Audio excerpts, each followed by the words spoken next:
Lagay ng ekonomiya, kalakalan, negosyo at iba pa. Atin ang alamin dito sa Ang Pilipinas Ngayon.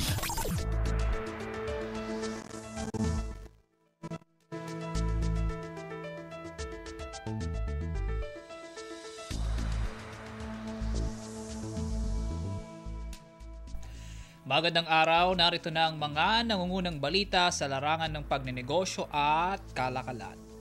Nananatili pa rin kumpiyansa ang Bangko Sentral ng Pilipinas o BSP na maibabalik pa rin sa target band ng inflation rate sa huling quarter ng taon. Ito ay sa kabila ng pagtaas ng presyo ng mga produkto at serbisyo nitong Agosto sa 5.3% mula sa 4.7% noong Hulyo. Ayon sa BSP, ang naitalang figura noong nakaraang buwan ay pasok pa rin sa kanilang forecast na 4.8% hanggang 5.6%.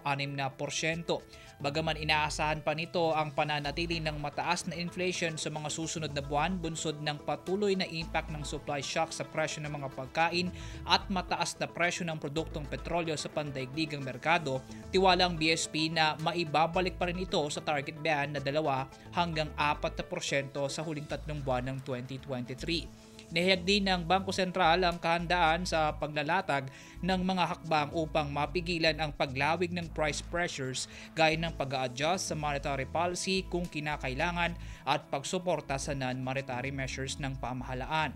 Dahil sa naitalang inflation noong Agosto, kasalukuyang naglalaro sa 6.6% ang average headline inflation ng bansa.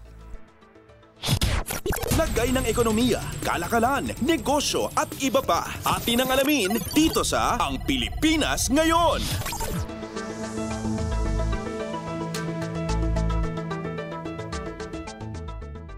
Sa iba pang balita, nagkasundo ang Pilipinas at United Arab Emirates o UAE na patatagin pa ang commitment para sa pagpapalakas ng economic ties ng dalawang bansa.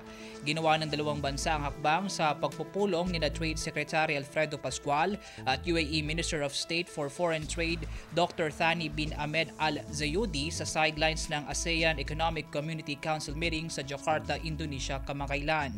Ayon sa Department of Trade and Industry, sa nasabing pulong ay kapwa kinilala ng dalawang bansa ang pangangailangan sa pagpapatibay pa sa bilateral trade, pamumuhunan at kooperasyong pang-ekonomiya. Ilan sa mga agenda ng pulong ay ang Comprehensive Economic Partnership Agreement o CEPA at ang Investment Promotion and Protection Agreement o IPA. Unang nalikha ng dalawang bansa ang IPA noong nakaraang taon na layong ipromote, padaliin at protektahan ng investments sa pagitan ng Pilipinas at UAE. Ang CEPA naman ay bilateral free trade agreement na kasalukuyan pang nakasalang sa negosasyon ng dalawang bansa. Sakaling maplansya na ang kasunduan, ito ang magiging kauna-unahang free trade agreement ng Pilipinas sa Middle Eastern country. Bukod sa mga nasabing kasunduan, ilan pa sa mga natalakay sa pulong ang mga posibleng pamumuhunan at kooperasyon sa larangan ng renewable energy, research and development at skills development. Lagay ng ekonomiya, kalakalan, negosyo at iba pa. Atin ang alamin dito sa Ang Pilipinas Ngayon.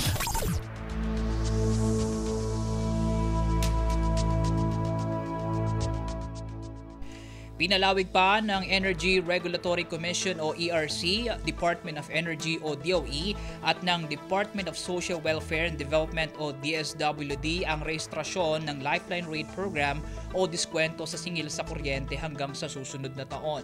Sa inilabas na Tripartite Advisory, sinabi ng tatlong ahensya na iniurong hanggang Enero ng 2024 ang full implementation ng programa. Base sa abiso, binigyang diin nito na tanging mga may aprobadong aplikasyon lamang ang maaaring maka-avail ng nasabing subsidiya.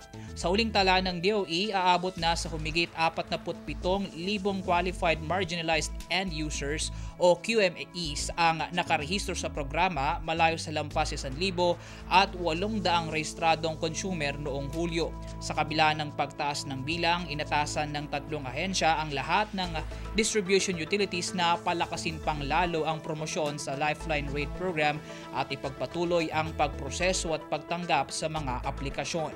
Salig sa Republic Act 11552, layunin ng programa na bigyang diskwento ang low-income households mula sa kanilang buwanang electricity bills. Lagay ng ekonomiya, kalakalan, negosyo at iba pa. Atin ang alamin dito sa Ang Pilipinas Ngayon.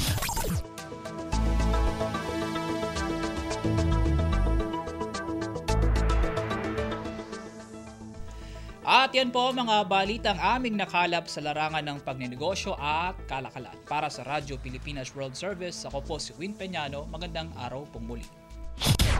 Lagay ng ekonomiya, kalakalan, negosyo at iba pa. Atin ang alamin dito sa Ang Pilipinas Ngayon.